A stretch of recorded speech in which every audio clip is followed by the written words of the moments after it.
विद्यार्थी मित्रांनो, आपण रंग साहित्याचे हा पाठ अभ्यासतोय। आपण आजच्या भागामध्ये सुश्रुत बरोबर साहित्याचे कोणकोणते रंग बोलणार आहेत हे पाहणार आहोत। याआधी सुश्रुत बरोबर कथा बोललेली आहे, कादंबरी बोललेली आहे आणि कविता सुद्धा बोललेली आहे। अजूनही कविता बोलते आहे, काय बोलते आहे पाहूया। कालपर्यंत आपण कविता म्हणाली होती की मॅडम नेहमी सांगतात बघा, अगदी बरोबर, आणखी काय माहीत आहे सुश्रुत तुला? तर सुश्रुत म्हणतो की ताई, मला असं वाटतं की संगीतकारांनी स्वरराज चढवला की तुझं गाण्यात रूपांतर होतं, कारण तुला मी पाठ्यपुस्तकात वाचतो आणि CD मध्ये आणि चित्रपटामध्ये ऐकतो सुद्धा। तेव्हा कविता काय म्हणते पहा, छान निरीक्षण आहे तुझं बरं।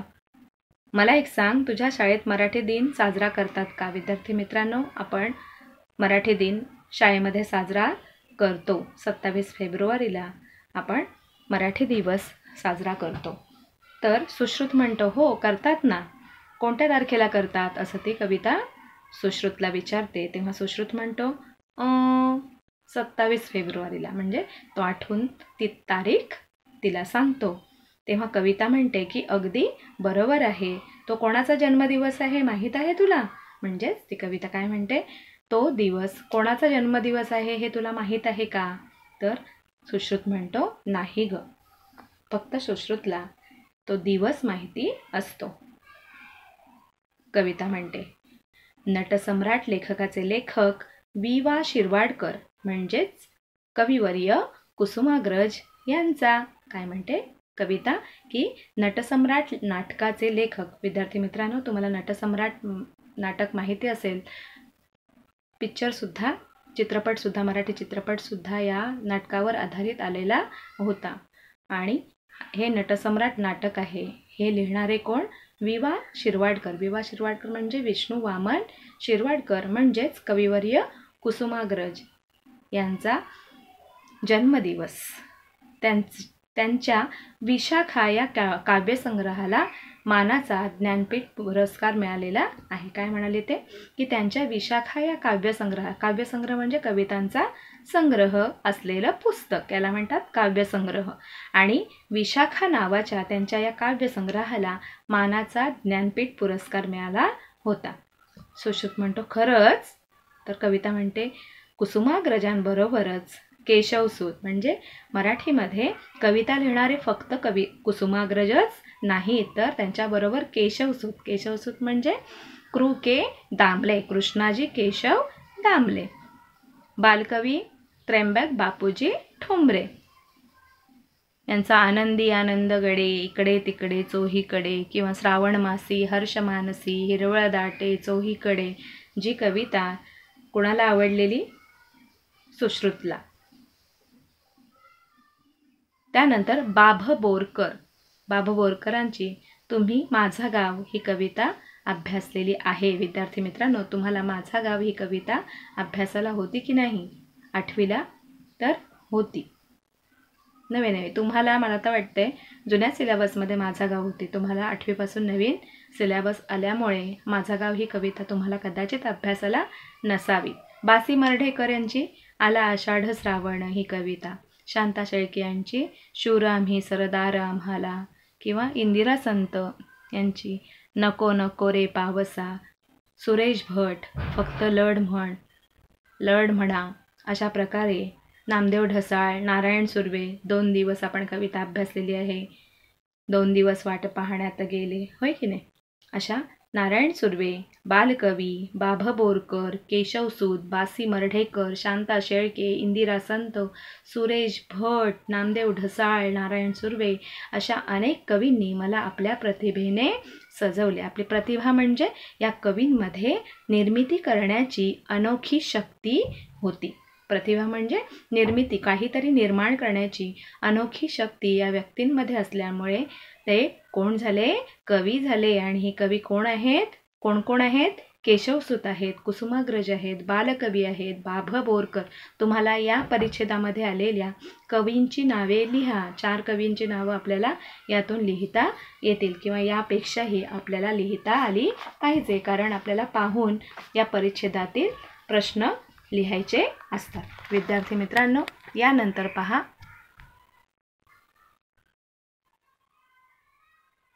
संत काव्यापासून पंतकाव्य, मध्ययुगीन काव्य, शाहिरी काव्य अशी वळणे घेत आधुनिक काळात मी मुक्त छंदाचे रूप धारण केले आहे. बघा, संत काव्य म्हणजे संतांनी लिहिलेली संतवाणी, पंतकाव्य म्हणजे पंडिती काव्य, मध्ययुगीन काव्य म्हणजे 14व्या आणि 15व्या शतकातील काव्यरचना ज्यांनी केलेली आहे. शाहिरी काव्य तुम्हाला पोवाडे वगैरे, लावण्या वगैरे माहितीच आहेत.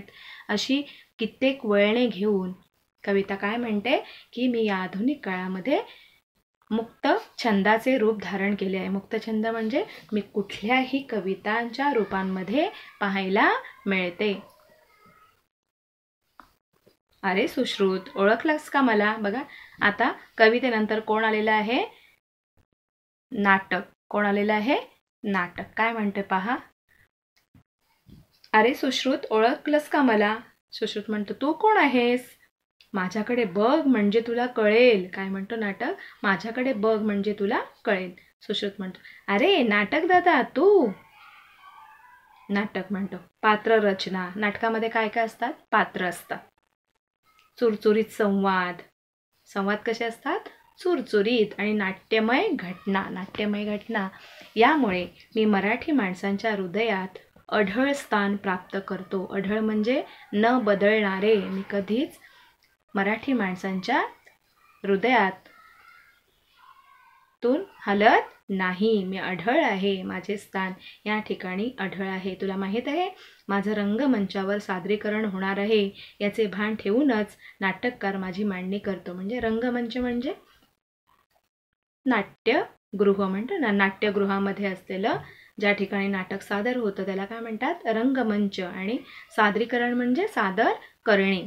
या नाटकाचं सादरीकरण जिथे होणार आहे किंवा रंगमंचावर होणार आहे याचा विचार करूनच, याचं भान ठेवूनच नाटककार असतात. नाटककार म्हणजे नाटक लिहिणारे जे असतात ते नाटककार माझी मांडणी करतात. वाचनीय आणि प्रेक्षणीय व्हावं अशी त्यांची अपेक्षा असते. म्हणजे ते नाटक जे आहे ते नाटक वाचनीय पण व्हावं आणि प्रेक्षणीय म्हणजे बघण्यास योग्य व्हावं अशी त्यांची अपेक्षा असते. विद्यार्थी मित्रांनो, आपल्याला शहरांमध्ये नाट्यगृह पाहायला मिळतात आणि नाट्यगृहांमध्ये विविध प्रकारची नाटकं सादर होताना आपल्याला पाहायला मिळतात.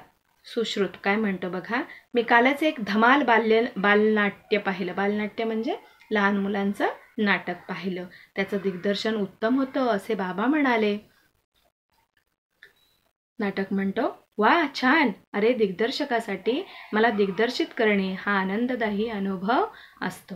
बघा, अरे दिग्दर्शकासाठी म्हणजे जो दिग्दर्शक असतो त्याला ते नाटक दिग्दर्शित करायचं असतं. म्हणजे त्या नाटकातील जे संवाद असतात ते संवाद व्यवस्थित बोलून, पाठ करून आणि ते सादर करून घेण्याची जबाबदारी कोणाकडे असते?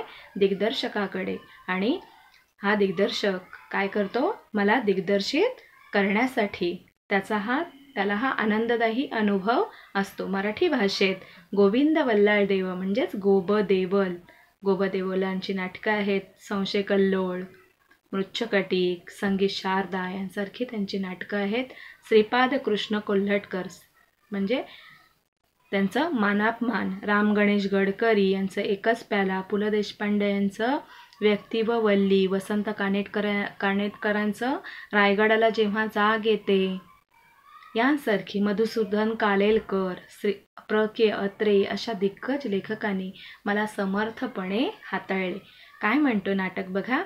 नाटकाने काय सांगितलेले आहेत? हे नाटककारांची नावं सांगितलेली आहेत. कोणकोणते नाटककार आहेत? गोबदेवल, श्रीपाद कृष्ण कोल्हटकर, राम गणेश गडकरी, पु ल देशपांडे, वसंत कानेटकर, मधुसूदन कालेलकर, प्र के अत्रे अशा अनेक जे लेखक आहेत, नाटककार आहेत, त्यांनी मला समर्थपणे हाताळलेलं आहे. तितक्यात कोण आले पहा. सुश्रुतला काय म्हणतोय बघा. ए सुश्रुत, शुकशुक इकडे बघ. शुकशुक करणे म्हणजे लक्ष वेधण्यासाठी तसा आवाज करणे. काय म्हणतात शुकशुक करून? काय म्हणतोय बघा चरित्र. अरे इथे सुश्रुत काय म्हणतोय, कोण बोलवतंय मला? चरित्र म्हणतो, अरे मी चरित्र. मी एखाद्या थोर व्यक्तिमत्वाच्या व्यक्तीचा लेखकावर प्रभाव पाडतो आणि त्याच्या आयुष्याची गाथा लिहिण्याची प्रेरणा लेखकाला मिळते आणि त्यातून मी जन्माला येतो. चरित्र काय म्हणतो, अरे मी चरित्र. तुम्हाला चरित्र माहिती आहेत ना? मोठ्या व्यक्ती ज्या होऊन गेलेल्या आहेत त्यांची चरित्र आपण अभ्यासतो. मी एखाद्या थोर व्यक्तिमत्व म्हणजे उदाहरणार्थ शिवाजी महाराज, होय की नाही,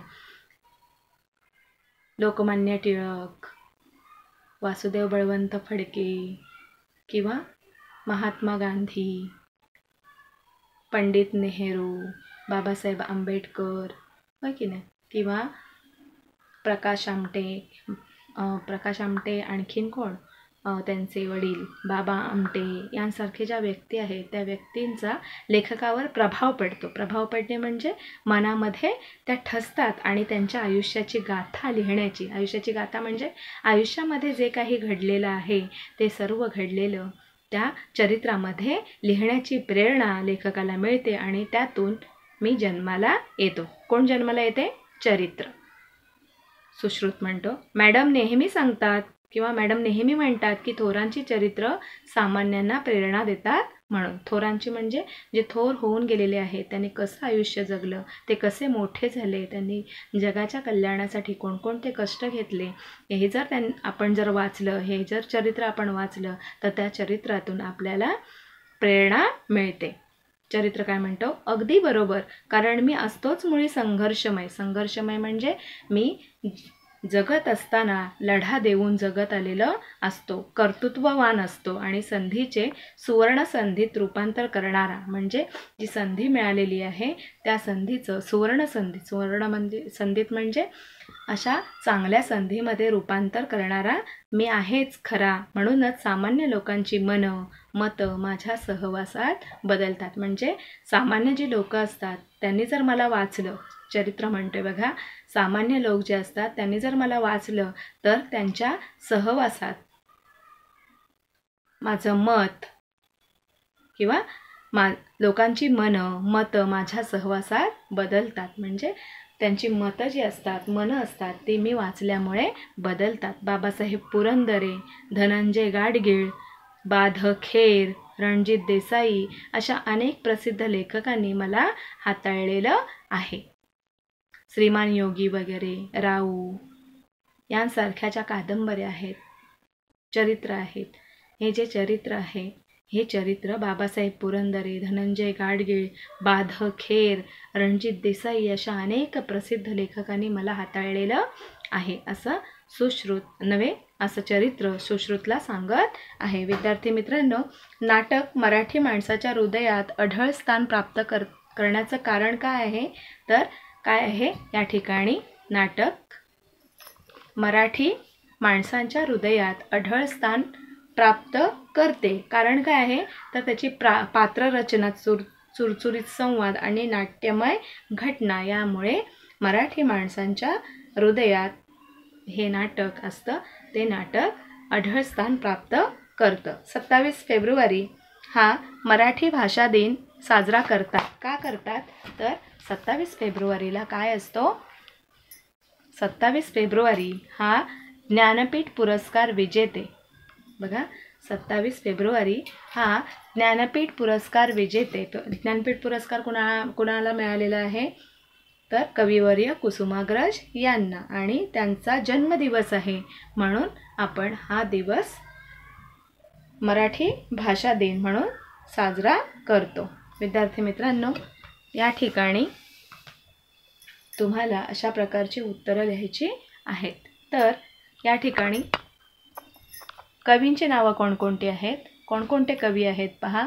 बाभ बोरकर, बासी मर्ढेकर, बालकवी, केशवसूत, सुरेश भट, इंदिरा संत, नामदेव ढसाळ, नारायण सुर्वे अशी नाटककारांची नावं आहेत. आणि या ठिकाणी आपल्याला कोणते नाटककार कोणते दिसतात तर